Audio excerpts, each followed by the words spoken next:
Κάποιοι φιλόσοφοι έγραψαν βιβλία, άλλοι άφησαν θεωρίες. Ο Πυθαγόρας άφησε μυστήρια, όχι εξισώσεις, αλλά μια ολόκληρη μυστική παράδοση που ψιθυρίζει μέχρι σήμερα.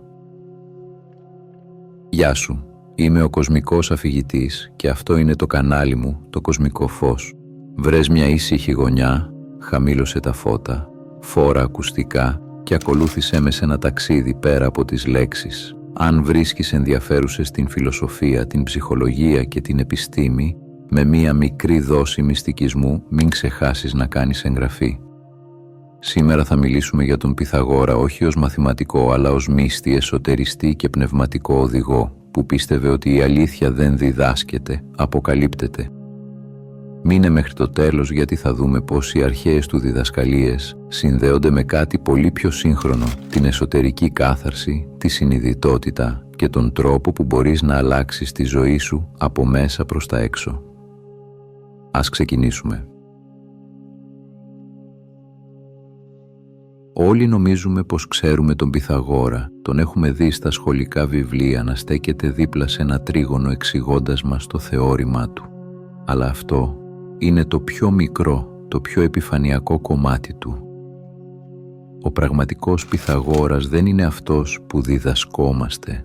Δεν ήταν ένας ήρεμος μαθηματικός που υπολόγιζε σιωπηλά γεωμετρικές σχέσεις. Ήταν ένας μύστης.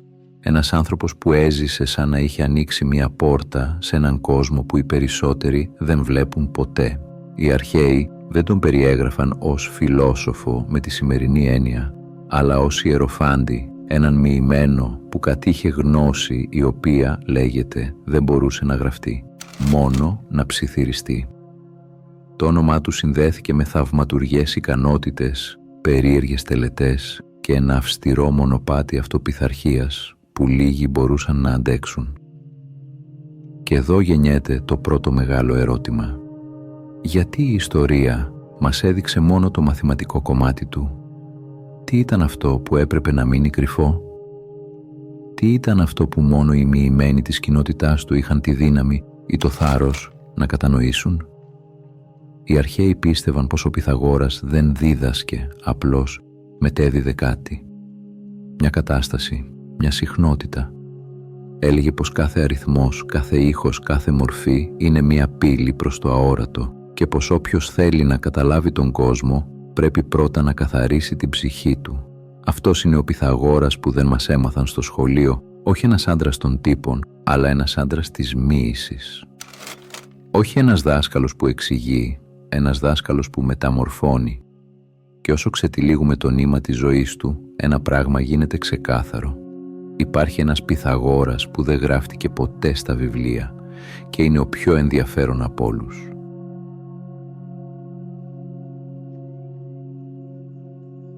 Πριν γίνει μύθος, πριν αποκτήσει μαθητές, πριν τον τυλίξει ο θρύλος των μυστών, ο Πυθαγόρας ήταν απλώς ένα παιδί από τη Σάμο. Ένα νησί του 6ου αιώνα π.Χ., πλούσιο σε φως, θάλασσα και κίνηση εμπόρων. Ένα σταυροδρόμι όπου η Ελλάδα άγγιζε Ανατολή, Αίγυπτο, Φινίκη. Εκεί, μέσα σε αυτό το πολιτισμικό μείγμα, σχηματίστηκε η πρώτη σπίθα. Ένας νους που δεν αρκούνταν σε τίποτα εξωτερικό. Από μικρός, λένε, είχε κάτι αλόκοτο. Μια ησυχία που δεν τέριαζε στην ηλικία του, ένα βλέμμα που κοιτούσε πράγματα που οι άλλοι δεν έβλεπαν. Οι Σάμοι έλεγαν πως δεν παρατηρούσε αφού γκραζόταν. Ίσως γι' αυτό δεν έμεινε ποτέ πραγματικά στη Σάμο. Ήταν ένας άνθρωπος που γεννήθηκε για αναζήτηση και έτσι ξεκίνησε τα μεγάλα ταξίδια του, όχι περιπλανόμενος, προσκυνητής. Αίγυπτος, η χώρα των κρυφών ιερών. Εκεί γνώρισε ιερείς που μετρούσαν τους αιώνες όπως άλλοι μετρούν μέρες. Τελετουργίες σιωπής, ρυθμούς αναπνοής, ιερές γεωμετρίες χαραγμένες σε ναούς. Λέγεται ότι έμεινε χρόνια στις σχολές των ιερέων, μαθαίνοντας όχι αριθμητική αλλά κάτι πολύ βαθύτερο. Πώς η μορφή συνδέεται με το πνεύμα, πώς ο ρυθμός γίνεται πύλη, πώς η τάξη του κόσμου είναι αντανάκλαση μιας εσωτερικής τάξης. Βαβυλώνα, η χώρα των αστρομάντεων, εκεί είδε τον ουρανό ως βιβλίο. Οι Βαβυλώνιοι δεν κοιτούσαν τα αστέρια για να τα θαυμάσουν, αλλά για να τα αποκωδικοποιήσουν, σημεία, μοτίβα, κύκλοι, νόμοι. Και εκεί ο Πυθαγόρας άκουσε για πρώτη φορά μια φράση που θα άλλαζε τη ζωή του: «Ό,τι είναι πάνω είναι και κάτω». Ο ουρανός και ο άνθρωπος δεν είναι ξένοι, είναι καθρέφτες. Σε αυτά τα ταξίδια ο Πυθαγόρας δεν αναζητούσε δόξα, δεν αναζητούσε χρήμα, αναζητούσε κάτι πολύ πιο σπάνιο, εσωτερική καθοδήγηση. Ήθελε να βρει την αρχή πίσω από όλες τις αρχές, την νοημοσύνη που διέπει τη φύση, τον άνθρωπο, τη μοίρα, σε κάθε χώρα, σε κάθε μυστήριο, σε κάθε δάσκαλο που συνάντησε, έπαιρνε κάτι που δεν μπορεί να μπει σε βιβλία, μία κατάσταση συνείδησης. Και όταν επέστρεψε στην Ελλάδα, δεν ήταν πια ο νέος από τη Σάμο. Ήταν κάτι άλλο, κάτι που η γλώσσα αδυνατεί να περιγράψει με ακρίβεια. Ένας άνθρωπος που είχε δει αρκετά ώστε να μην μπορεί ποτέ να ζήσει κανονικά. Μετά από αυτά τα ταξίδια, ο Πυθαγόρας δεν ήταν απλώς μορφωμένος, ήταν μεταμορφωμένος. Και αυτή η μεταμόρφωση θα γινόταν το θεμέλιο μιας κοινότητας που δεν έμοιαζε με τίποτα άλλο στην αρχαιότητα. Σε λίγο θα δούμε τι ακριβώς δημιούργησε.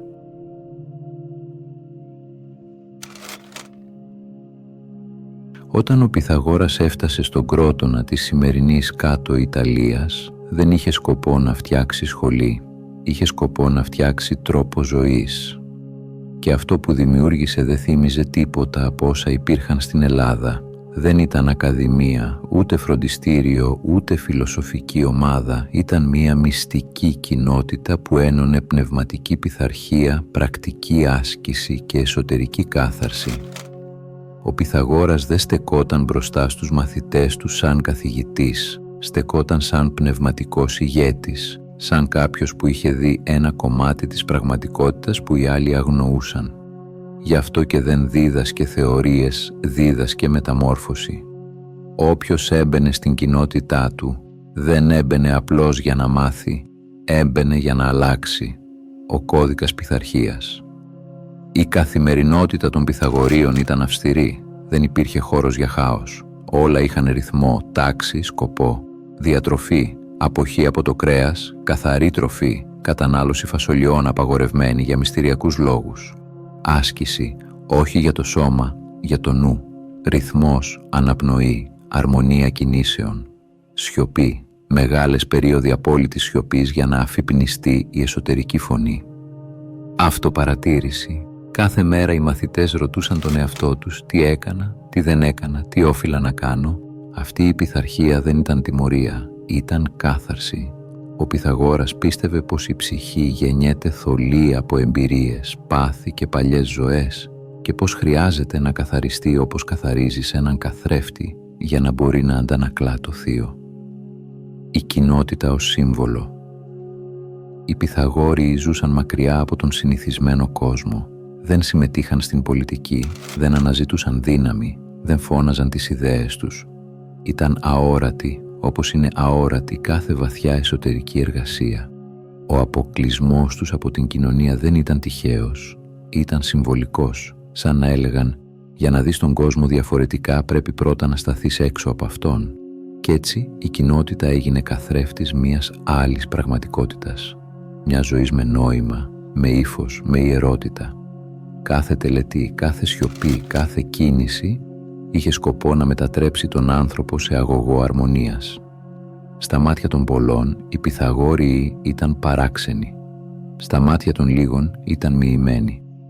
Και αυτό που έστησε ο Πυθαγόρας στον Κρότονα δεν ήταν σχολή. Ήταν μία πύλη. Ένα πέρασμα από το συνηθισμένο στο μυστικό. Και μέσα από αυτή την πύλη, ο μαθητής προχωρούσε στη βαθύτερη διδασκαλία, την αρμονία του κόσμου. Οι περισσότεροι νομίζουν ότι ο Πυθαγόρας λάτρευε τους αριθμούς. Όμως για εκείνον, οι αριθμοί δεν ήταν σύμβολα πάνω σε χαρτί. Ήταν ζωντανές δονήσεις, κόσμος ολόκληρος. Κάθε αριθμός, ένας νόμος. Κάθε νόμος, μια πύλη προς το αόρατο. Ο Πυθαγόρας έλεγε ότι οι αριθμοί δεν περιγράφουν το σύμπαν. είναι το σύμπαν. Η μονάδα ως αρχή της ύπαρξης. Η διάδα ως γέννηση του αντίθετου. Η τριάδα ως αρμονία. Η τετράδα ως θεμέλιο του κόσμου. Γι' αυτό οι Πυθαγόροι δεν μάθαιναν αριθμητική. Μάθαιναν να συντονίζονται με τους αριθμούς, να τους νιώθουν σαν δόνηση μέσα τους. Για τον Πυθαγόρα η μουσική ήταν ιερή, όχι τέχνη, αποκάλυψη. Η ιδέα ότι κάθε πλανήτης, κάθε αστέρι, κάθε μορφή στο σύμπαν εκπέμπει έναν ήχο, μια δόνηση, μια συχνότητα. Και ότι αυτές οι συχνότητες όταν ενωθούν δημιουργούν την αρμονία των σφαιρών. Μια μουσική που δεν ακούγεται με τα αυτιά αλλά με την ψυχή. Γι' αυτό στην κοινότητα δεν χρησιμοποιούσαν μουσική για ψυχαγωγία. Τη χρησιμοποιούσαν για επαναφορά, για να φέρουν την ψυχή στην ίδια συχνότητα με τον εσωτερικό της κόσμο. Κάθε νότα, κάθε ρυθμός ήταν μια μορφή θεραπείας.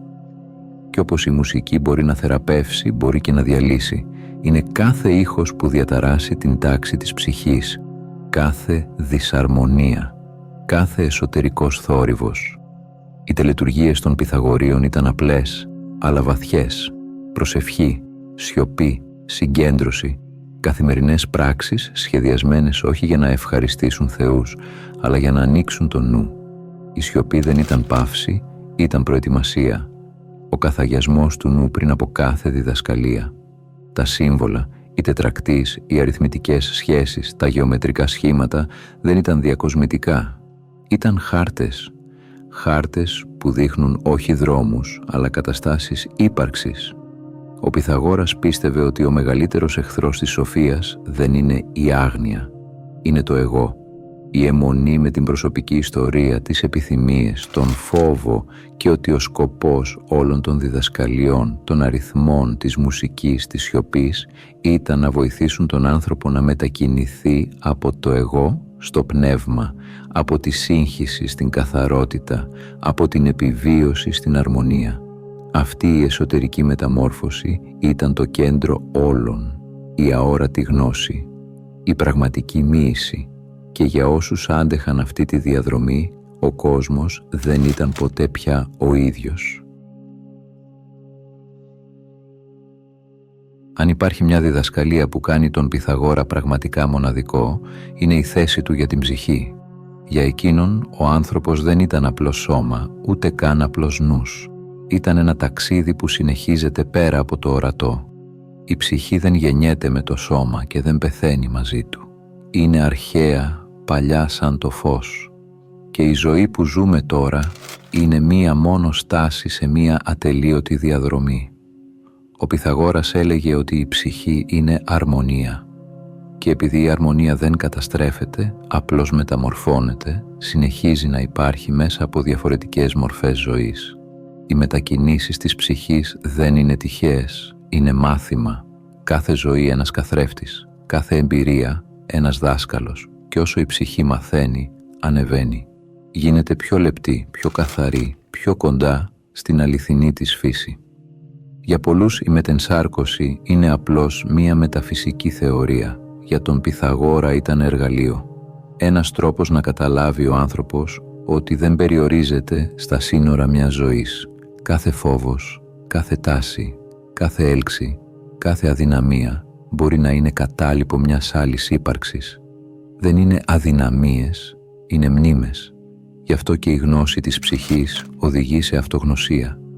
Αν ξέρεις από πού έρχεται η ψυχή σου, ξέρεις και τι ζητάει από εσένα σε αυτή τη ζωή. Για να εξελιχθεί η ψυχή χρειάζεται 3 πράγματα. 1. Κάθαρση, καθαρισμός από παλιά μοτίβα, παλιές ενέργειες, παλιές πληγές. Το ξεθόλωμα του εσωτερικού καθρέφτη. 2. Αυτοπειθαρχία, όχι σαν καταπίεση, αλλά σαν δέσμευση. Να είσαι η καλύτερη εκδοχή σου, όχι για να εντυπωσιάσεις τους άλλους, αλλά για να απελευθερώσεις τον εαυτό σου. 3. Αποφυγή βίας. Η βία, έλεγε ο Πυθαγόρας, σκοτεινιάζει την ψυχή, όχι μόνο η σωματική αλλά και η εσωτερική. Η σκληρότητα, η ζήλια, η κακία, η επίθεση προς τον εαυτό. Όλα αυτά βαραίνουν το ταξίδι. Οι Πυθαγόροι δεν απέφευγαν απλώς το κακό, καλλιεργούσαν το καλό ως τελετουργική πράξη καθημερινότητας. Αν ο Πυθαγόρας ζούσε σήμερα θα έλεγε κάτι πολύ απλό. Η ψυχή σου είναι ο οδηγός της μεταμόρφωσής σου. Δεν υπάρχει αυτό μεταμόρφωση χωρίς ψυχική εργασία, χωρίς κάθαρση, χωρίς εσωτερική ησυχία, χωρίς την αναγνώριση ότι είσαι κάτι πολύ μεγαλύτερο από το παρελθόν σου και πολύ πιο αιώνιο από τις δυσκολίες που ζεις τώρα. Η μετενσάρκωση δεν είναι ένας μύθος. Είναι μια υπενθύμηση ότι η ψυχή σου έχει έρθει εδώ για έναν λόγο. Και κάθε βήμα που κάνεις στη συνειδητότητα την οδηγεί πιο κοντά στην αληθινή της αρμονία. Στην καρδιά της Πυθαγόριας παράδοσης δεν βρίσκονταν τα μαθηματικά, αλλά η εμπειρία. Μία εμπειρία εσωτερικής μεταμόρφωσης που καλλιεργούνταν μέσα από τελετουργίες, βαθιά σιωπή και πρακτικές που σήμερα θα ονομάζαμε εναλλακτικές καταστάσεις συνείδησης. Για τους Πυθαγόριους η ψυχή δεν εκπαιδευόταν με λόγια αλλά με βίωμα, με μια συνειδητή βύθιση στα στρώματά της, εκεί όπου γεννιέται η αληθινή σοφία. Η σιωπή ήταν η πρώτη και σημαντικότερη άσκηση, όχι ως απλή αποχή από τον λόγο, αλλά ως τρόπος να ξεθοριάσει ο εσωτερικός θόρυβος, να δοκιμαστεί η πειθαρχία, να εκτεθεί η θέληση, να αδειάσει ο νους αρκετά ώστε να δεχθεί το καινούριο. Για μήνες οι μαθητές όφυλαν να παραμένουν σιωπηλοί, επιτρέποντας στην ενέργεια της σχολής να δρά μέσα τους πριν καν ακούσουν την πρώτη διδασκαλία.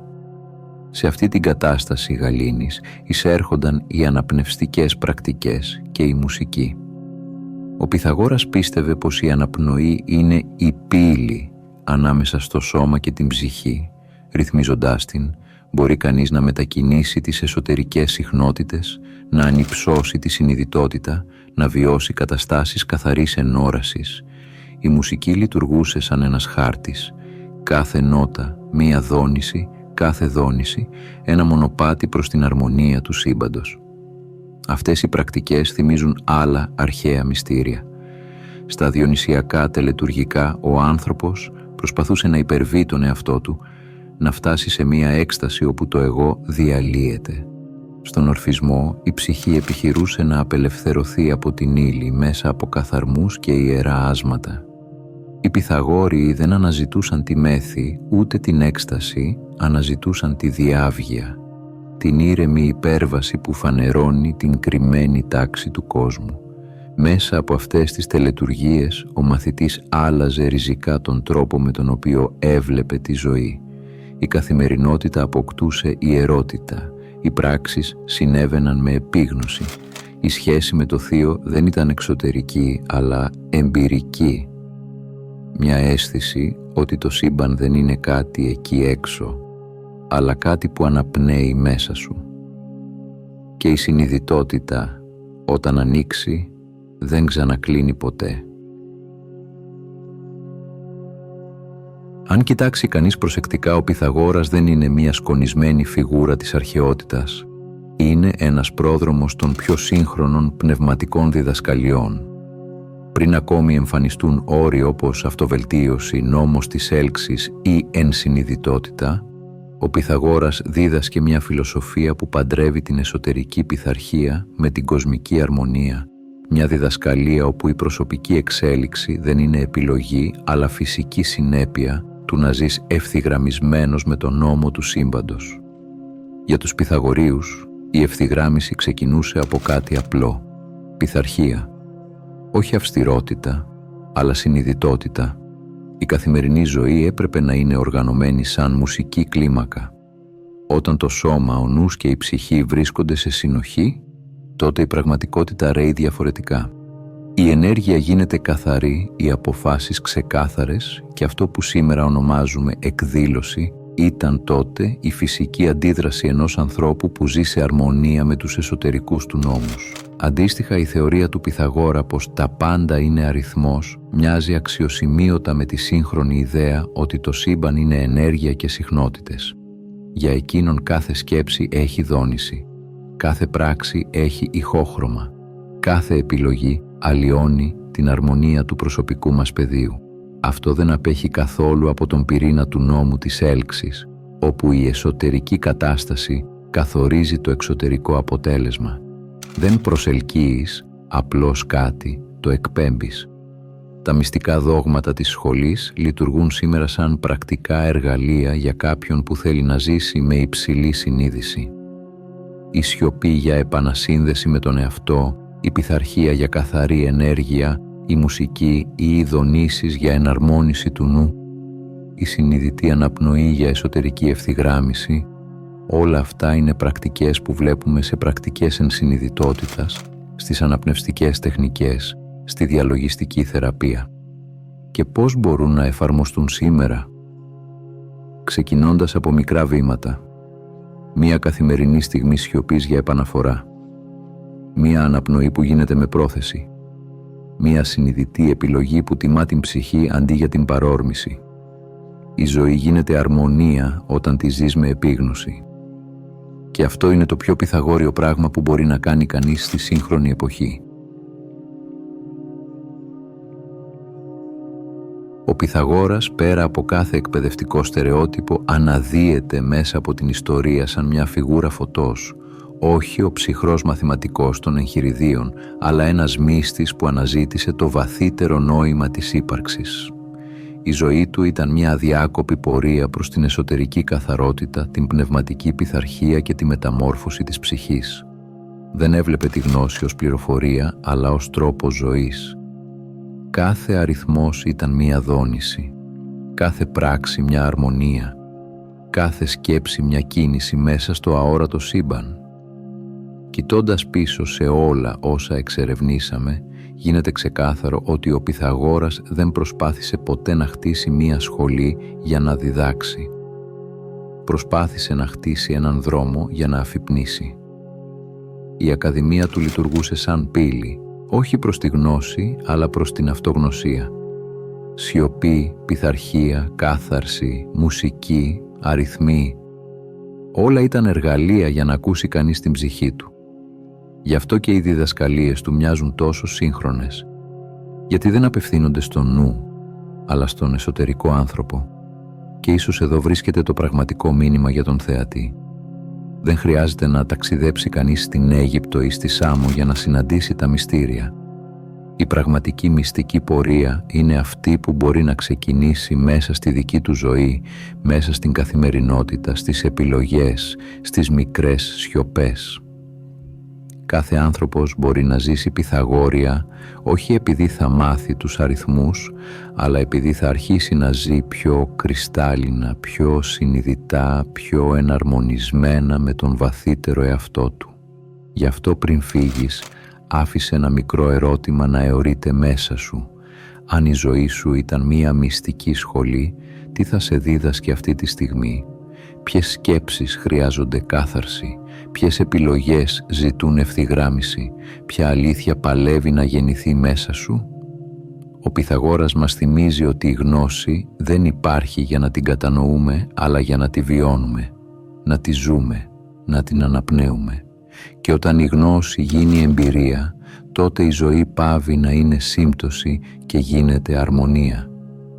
Μία εσωτερική μουσική που μόνο εσύ μπορείς να ακούσεις και μόνο εσύ μπορείς να συνθέσεις. Αν έφτασες μέχρι εδώ, θέλω να σου πω ένα μεγάλο ευχαριστώ που ήσουν συνοδοιπόρος στο ταξίδι μου. Αν έμαθες κάτι καινούριο από αυτό το βίντεο, μπορείς να κάνεις εγγραφή, να πατήσεις like ή να αφήσεις κάποιο σχόλιο. Αν θέλεις να συνεχίσεις το ταξίδι, σου προτείνω να δεις το βίντεο που εμφανίζεται τώρα στην οθόνη σου.